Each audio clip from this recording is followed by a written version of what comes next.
Hello, everyone, and welcome to Cinema Savvy. It is myself, George, and tonight I'm joined by Theo as we discuss something that we've not had the chance to discuss on the channel before. This is a Ted Lasso season 2 review. Very exciting to talk about. Obviously, this is the second season in Apple's new series, but we'll get into our thoughts on season 1 and a couple of other things. But firstly, Theo, I need to just get you on because you were the main person trying to get me to watch season 1 of this show, which was incredible to put it lightly. Yeah, what a show. I mean, it became everyone's sort of lockdown show, didn't it? I found it sort of in lockdown. It's just so bingeable as well. I mean, you watch it. I watched it all in one sitting. I'm pretty sure you did the same. It's a show that I think on paper shouldn't have worked. I remember when the trailer came out, I thought the trailer looked really bad. But it's taken on a life of its own, hasn't it? And I could not recommend it highly enough for everyone. No, definitely. And we'll get into that a little bit more. But as usual, we want to hear from you guys. Obviously, we're not talking specifics of season 2. Its air date is the 23rd of July, the first episode. We've been sent the first 6 by Apple, but we're not going to be going into any episodes directly. We'll speak about a couple of things we may have seen in the trailers as well. So no spoilers from us. This is one we're looking forward to talking about the show, some of the characters and all that stuff. But I want to hear your thoughts on season 1. And if you've not seen this, I know there's a couple of football fans on our channel. We have people commenting on Loki about the Germany game.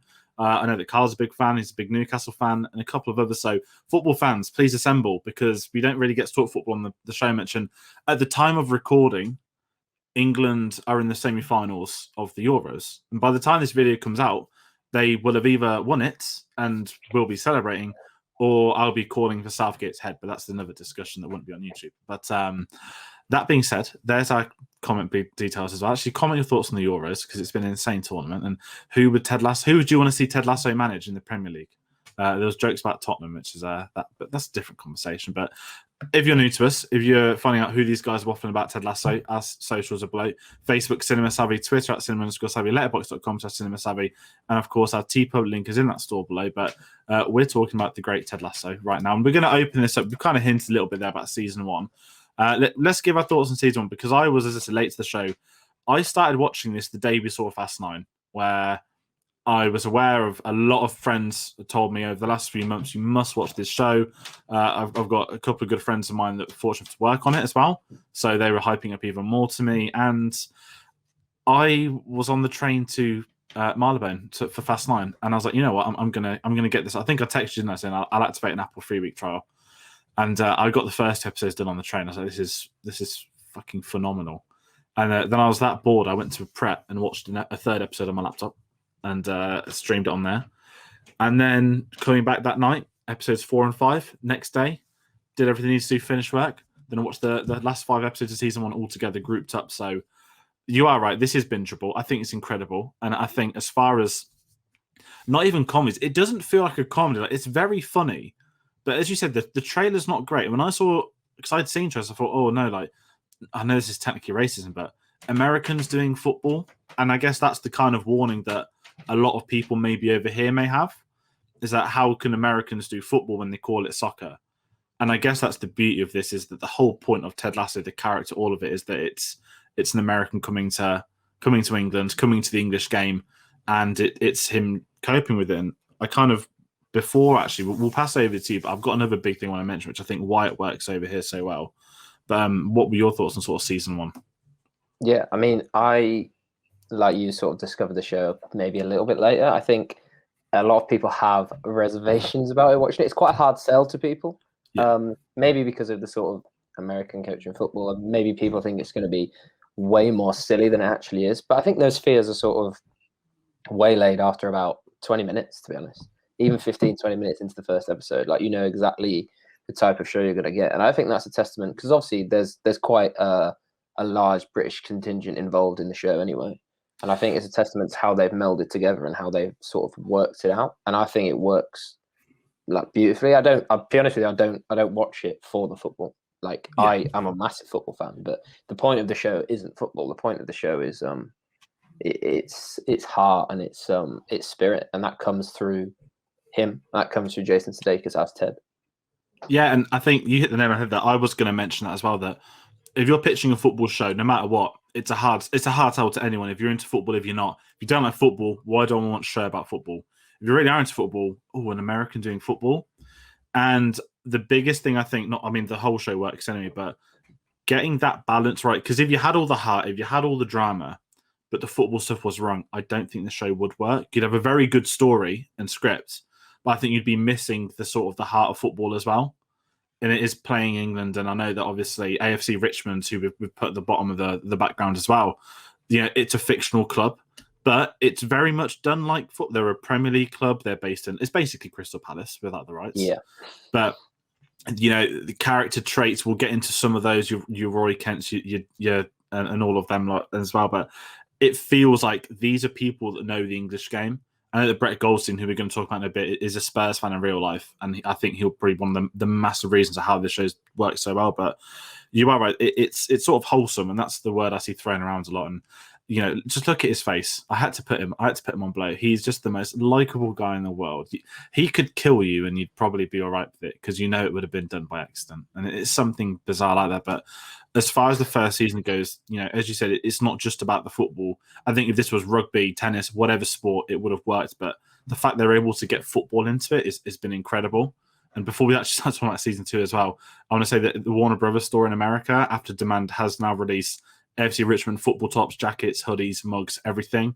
But for some reason, you can't buy them in England. And they don't do scarves, which is like the main football fan thing you have over here. So maybe there'll be a UK store coming soon where you can get some more things. But I really want to get Roy Kent on the back of an AFC Richmond top. It's only like $50. It's actually cheaper than real football tops over here, which is insane at the same time. But that being said, obviously we're reviewing season 2. So we'll kick off where we end with season 1. They got relegated, spoiler alert. And this is the really big thing for me, that I loved the whole concept of season 1. And I think it was pretty brave of people because obviously for us as football fans, we know the championship, we know the system, but it's even harder for people that don't know football to know the concept of the lower levels. And I think this show beautifully does it as well. It doesn't dive into the football side of things. It just has you in the scenario. They're gaining promotion back. And there's a couple of jokes here and there that, wait, the second division is called the Championship, because obviously to people that don't know English football, you'd assume the Championship is bigger than the Premier League. And I think as far as season 2 story gone of them guys trying to come back from relegation to try and get promoted again, I think it's the obvious story, but it's what you said, that you're not watching this necessarily for the football. You're here for the characters. And I think the big thing for this one is how the character scenarios finished in season 1. Obviously, we had Ted divorcing with his wife. We had Roy Kent. We don't know if he's injured or not. And obviously, we've got Jamie, who's gone back to Man City, who's on the verge of being world class. So it's a really interesting dynamic for some of your leads. But I think although it finished with relegation, there was enough there for us to come back and take characters into new environments and whatnot. Yeah, I absolutely agree. I think what you're saying there about the characters, that's the entire point of the show. I think, like I was just saying about the football for me in the show is more comic relief than anything. It's a way to shoehorn in jokes that are mostly good jokes, but it's also a way to it's a vehicle, isn't it, for the relationships to form on screen, which is what we want to see. The relationships between Ted and almost everyone. You've got Keeley, you've got Rebecca. I think that relationship is so great to see on screen. And you've got now, obviously, spoiler alert for season 1, you've got Keeley and Roy with their sort of budding romance and relationship that's going on.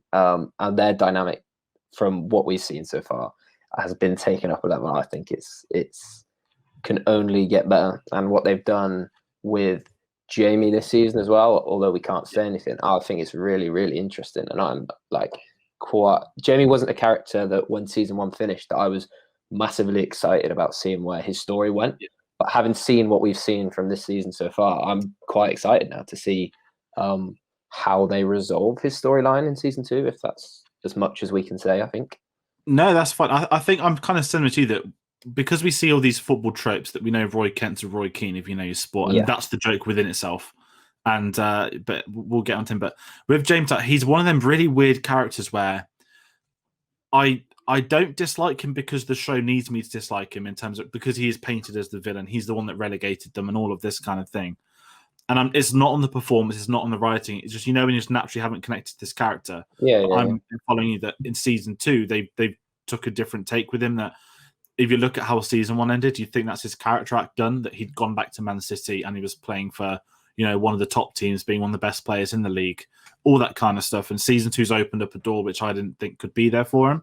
And I think that's been really interesting as a sort of character piece, because you are right. You're watching this show for these characters. But Roy Kent, it's time to talk about Brett Goldstein, because I could honestly talk about this character like an hour.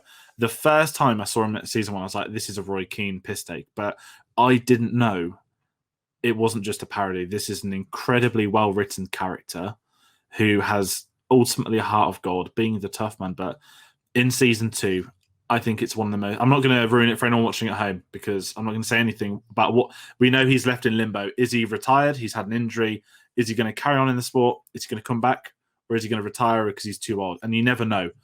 And I'm going to say season 2 has addressed it so well, and it is the most incredible, natural character development they could have given him. That's as much as I can say.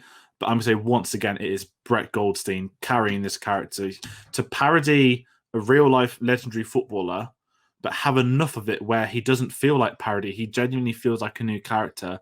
I think is something very few writers can achieve. And I know that Brett Goldstein writes on this and created the character of Roy. I keep meaning to say Roy Keane, Roy Kent. But I watch this not just for him, but I think every time he's on scene, he's instantly the funnest one in the room. Yeah, I mean, he is most people's favorite character in the show. Most people, like, you see people tweeting every day saying they would die for Roy Kent, and I don't think they're far off the point, to be honest. Like, it's a character that could go so far, that could be like caricature, but everything's so beautifully balanced with the way he does it, and that's a testament to Brett Goldstein in himself. Like, I was absolutely buzzing when I saw this show getting so much season 1, getting so much awards love, Emmys and Emmy nominations and Golden Globe wins, etc., etc. I was sad not to see Brett Goldstein in the mix or anything, to be honest. I would have loved to have seen him nominated for stuff, and I hope that in the future we get to see that as well, which would be absolutely great. But yeah, like you said, he is, some of his lines and some of his delivery, like anyone that's seen season 1, his delivery of swear words to children are some of the best line deliveries in TV right now. It's one of them where, even looking at season 2, because we don't know obviously how it's going to finish or what's going to happen next, but you feel as if he's one of those. I mean, I've not seen him most, but I know he's been writing for years. He's done loads of stand-up. He's got his films to be buried with podcast as well. But I've not seen anything to us, and I want to go. I actually genuinely want to go and watch stand-up now with him in London, because I've become that attached to a character. And I think if you haven't seen football, if you don't know who Roy Keane is, you're going to love this character still. I think, but if you do know football, I think it just adds to the amazement with the character that he works, because he shouldn't. And I'm just sat saying, I want to see Roy Kent meet Roy Keane. Like, there needs to be a photo up for the pair of them. That is the dream. Yeah, the dream is to, like, I don't know, Roy Kent's walking down the street and he bumps into Roy Keane. Like, I don't know how you would get Roy Keane to sign up for that. I don't know how much money or what trickery Apple would have to do to get him into a scene, but maybe they should get Micah Richards involved. I was actually thinking about that. Like, if you can get Micah Richards, you can get Roy Keane in. Yeah, you need to get one of them to get both of them. It's the ultimate persuasion. But the thing is with this show as well, that what I want to add as well on the side piece with this series is that the footballness of it. So we had Crystal Palace and Man City in season 1 were the only clubs by license they were able to say. They went for the old Pez route. Watford were like West London, and they were in yellow. And it was really obvious who it was. And what I'm going to say about season 2 for the football fans at home, there are more, from what we've seen, there are more clubs that have signed up, that have allowed it. It's free marketing. And I want to add that the environment, the broadcasters, I'm going to leave it there, are involved now as well. So I'm quite excited to see its reaction over here, what we get it in marketing when the new season starts up, not just for this show, but real life football. I think this is the potential in season 2 to hit the roofs and get everyone watching. The problem is it's not Apple's problem at all, but because it's one of the less known streaming services right now, it doesn't have the audience it deserves. But I am fully convinced this is one of those shows that is going to hit it big time, and when it does, everyone is going to be piling to watch it, to know about the story. And it's just going back to what I said, it's so wholesome that even the characters who morally you dislike, they're likable. And you don't actually have a problem with them. And you just like seeing them. It feels like, I know this is silly because it is a comedy, but it feels like it's reached in season 2 the traditional sitcom where you've got the characters in a room. Here's our setting, the locker room. Here's our setting the boardroom or the training ground. It's so, you think of stuff like Friends, you've got the apartments and you've got the Central Perks. I think Seinfeld's got the apartment, and think of all these classic places. I'm just sat there thinking that Ted Lasso, to me, has reached that point of sitcom status now where every location they're in, it feels as if it's sort of reached that you're at home with them. And I think that's what you want from sitcoms. You mentioned earlier, it's a feel-good show. I think it's absolutely feel-good. I'm kind of good, so I didn't watch it in lockdown because this is the kind of thing that people need more of. And these are the kind of shows that I think I'm not saying everyone deserves them, but Jason Sudekis is an absolute saint for doing this show. And I really hope they give it a second life. Even like the celebrities watch this show, and it's incredible. But I don't know why I'm just waffling now. But just looking into season 2, it's so hard not to talk about individual moments. That's the only problem I actually have, is that it's too hard not to discuss it. But I think this is one that if you watch this show, you'll understand the hype off the first episode. If you can give it one episode, I assure you'll be finishing episode 10. I completely agree. Like there's I don't see a way in someone watches the first episode or in the first 2 episodes of season 1 and they don't get hooked. And I feel exactly the same way about season 2. I think they've kept the level and they've also upped the level at points as well. Like the entire point for everyone, which is why it became everyone's favorite lockdown show and why it's such a heartwarming, feel-good show, is because you want to spend time with the characters. And like you say, that's what we've wanted to do with some of the greatest shows of all time. I'm not saying this is there yet. Like when all said and done, how many seasons they do, but like people are only going to grow to love these characters more and more and more. And like it is Apple's flagship show now. Sorry, I couldn't get that out. Like it is what they're putting all their marketing behind. It is what's going to drive subscriptions to their streaming service. And rightly so, I think. Like I like to think more people are getting Apple. Like I know Apple don't need more money. I know it's me like being like a bit of an Apple pawn right now, but I think that Apple streaming service is actually really good. Like they've got a lot of stuff. Like you said with Ted Lasso, with the first season when they couldn't get a lot of people to sign off on having their club's badges or their club's kits or their stadiums or even their names in the show. It's the same with the likes of like Mythic Quest, who had that with the games, and now that took off. So everything's come out with that, and they've been able to put so much more into the show from a real life standpoint. It's only going to make the show better, I think. Like I am waiting for the point where we get some sort of cameo from the likes of Jose Mourinho or someone like that in a show like this. Like, I think it's destined to happen. I think a really good point with that is kind of irrelevant but similar, that Drive to Survive, one of the flagship sports shows, one of Netflix's biggest shows, I'd say, that's original now. Season 1, there was no Lewis Hamilton, there was no Mercedes, there was no Ferrari. They were really strict, and they had an incredible show for the sport without using the 2 biggest teams from that sport. And season 2, straight away, oh, look how incredible season 1 was. We were wrong to maybe not give stuff away, or it's not done tasteless. This was done so well. And they allowed it all for season 2 onwards.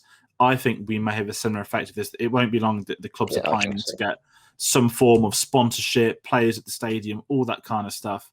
The fact they filmed at Wembley, and I want to kind of add to this, probably the best unofficial viral marketing of all time was at the FA Cup final this year, when the AFC Richmond team there was a normal journalist. He thought he was interviewing a couple of fans outside the stadium. It was the AFC Richmond team, and they're all jumping around, and they say that he's a footballer. Oh my god, have I forgotten his name? Footballer's life. Danny Rojas. Danny Rojas. The fact that they're like, oh yeah, he's a footballer, and the guy thought he was a legit footballer. They started singing the Danny Rojas song. It's just incredible. And again, even this marketing, and they did a reunion with that same journalist, I think, for some press recently, which was a lovely touch as well. So this is one of them shows where sort of looking at season 2, I know so a lot about just the whole of it together, but it's so bingeable in one big book. But season 2, I think, has built off what season 1 was setting up.